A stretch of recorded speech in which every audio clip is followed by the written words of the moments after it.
하나님의 말씀은 로마서 6장 6절에서 11절 말씀입니다.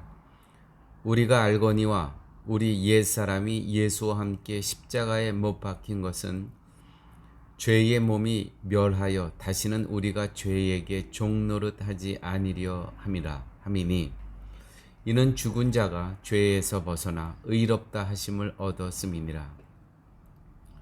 만일 우리가 그리스도와 함께 죽었으면 또한 그와 함께 살 줄을 믿노니 이는 그리스도께서 죽은 자 가운데서 사셨음에 다시 죽지 아니하시고 사망이 다시 그들을 주장하지 못할 줄을 알미로라.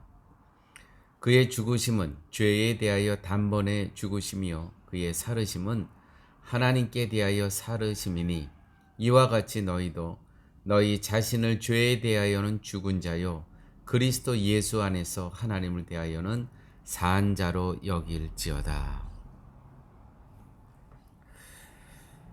하나님의 말씀을 인간의 상식으로 이해하기는 불가능합니다.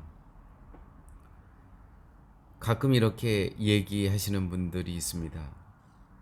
아니, 이게 어떻게 이 말씀이 상식으로 이해가 되냐? 당연히 안 되죠. 인간의 상식으로는 이해 불가합니다. 하나님의 말씀은 세상살이에 대해서 말씀하고 계시지 않습니다. 하늘나라에 대해서만 말씀하고 계시는 것이 성경이요 하나님 말씀입니다. 말씀을 대하는 우리들이 하늘나라에 대한 사고방식을 갖지 않고서는 도저히 이해 불가합니다. 그러므로 우리가 성경을 이해하고 하나님의 말씀을 이해하기 위해서는 먼저는 예수 그리스도의 그 십자가의 은혜의 사건, 거기서부터 출발을 해야 됩니다. 거기서 나를 만나야 됩니다. 그 십자가 현장에서 내가 예수 그리스도와 함께 못 박힌 그러한 현장이 아니라면 하나님의 말씀 성경을 이해하기는 불가능하다는 것이죠. 6절 말씀입니다. 우리가 알거니와 우리 옛 사람이 예수와 함께 십자가에 못 박힌 것은 우리의 옛 사람이 예수와 함께 못 박힌 것은 또 8절 우리가 그리스도와 함께 죽었으면 십자가는 우리의 죄를 대신해서 죽은 고난의 현장으로 종료되는 것이 아니라 바로 죄인인 우리 자신들이 죽어야 할 현장이라는 것이죠. 여기서부터 믿음의 역사는 시작되는 것입니다.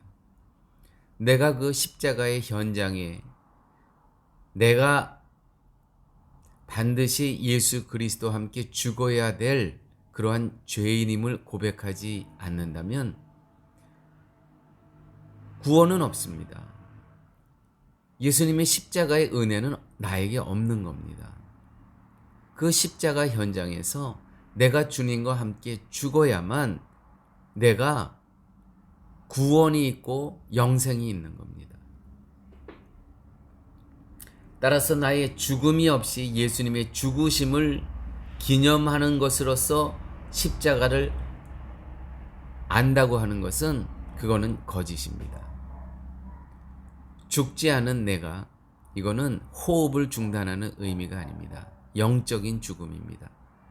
나의 죄값은 죽음이다, 사형이다. 이 고백이 십자가 현장에서 이루어져야 된다는 것이죠. 그저 예수님 한 사람의 죽음이 나를 구원한다. 이런 것은 없습니다.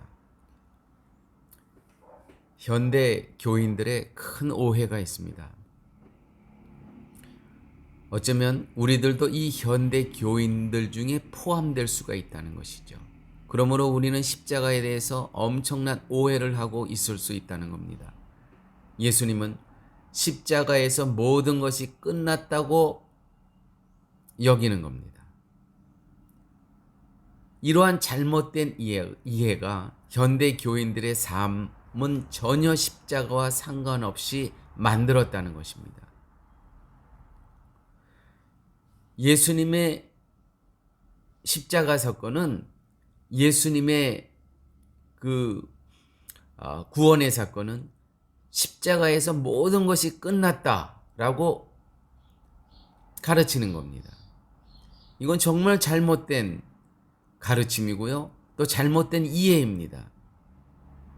그래서 교인들을 십자가와 전혀 상관없이 만든다고 얘기할 수 있습니다. 그렇게 만들어 놓고 겨우 교회 생활이 유지되고 있는 것으로 믿음을 버티고 있는 수준, 그 수준으로 전락시키고 성도들을 타락시킨다는 것이죠. 예수와 함께 십자가에 못 박혔다는 것은 바로 내가 지고 가야 할 십자가가 있다는 겁니다. 예수님 말씀하셨습니다. 아무든지 나를 따라오려거든 자기를 부인하고 자기 십자가를 지고 나를 쫓을 것이니라. 예수님께서 갈보리 산상에서 십자가 지셨습니다. 우리는 그걸로 모든 것이 해결됐다고 여깁니다. 그걸로 끝. 그 사건으로 나의 모든 죄를 다 용서해 주심, 나는 천국의 백성. 이렇게 답안지에 답을 씁니다. 매우 잘못되고 오해한 답안지입니다. 이러한 답안지 갖고는요, 우리가 성도로서 우리를 타락시키는 것이고요, 우리를 정말 끝이 없는 지면으로 전락시키는 겁니다. 하나님의 은혜가 우리를 구원하면 됐지 무엇 때문에 그리스도와 함께 죽는 것이 필요한가? 이렇게 얘기하는 사람들이 있죠. 이런 사람들은 그냥 십자가 사건으로 나는 구원받았다는 거예요. 나의 믿음의 고백도 없고 내가 왜 그분과 함께 또 죽어야 하나? 그냥 죽으심으로 우리는 다 해결됐다는 것이죠. 매우 잘못된 성경에 대한 오해고요. 이러한 믿음이 우리를 타락시킨다는 거예요. 성도를. 이 십자가의 은혜는 죽음의 현장에서 터져나오는 그러한 고백이어야 됩니다. 주님, 내가 죽어야 될 자리에 주님이 여기에 십자가에 달려 계시군요. 주님, 나의 죄값은 사형입니다. 내가 죽어야 됩니다. 나는 죽어 마땅한 존재입니다. 이 고백이 있어야 된다는 것이죠. 그래야 은혜가 터져 나오는 겁니다. 은혜를 안다고 해서 구원받은 자가 절대로 아닙니다. 은혜를 아는 자가 아니라 은혜 안에 거하는 자가 되어야 합니다. 거하는 자가 되어야 됩니다.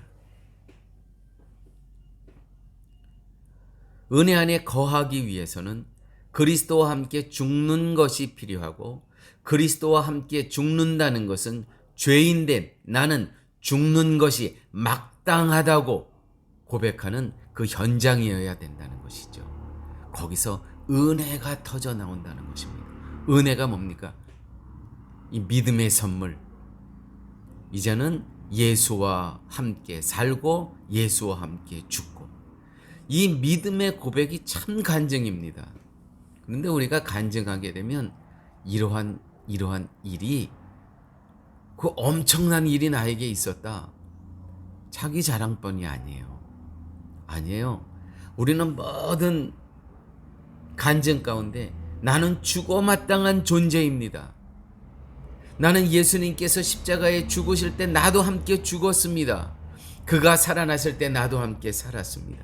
이게 참 간증이죠.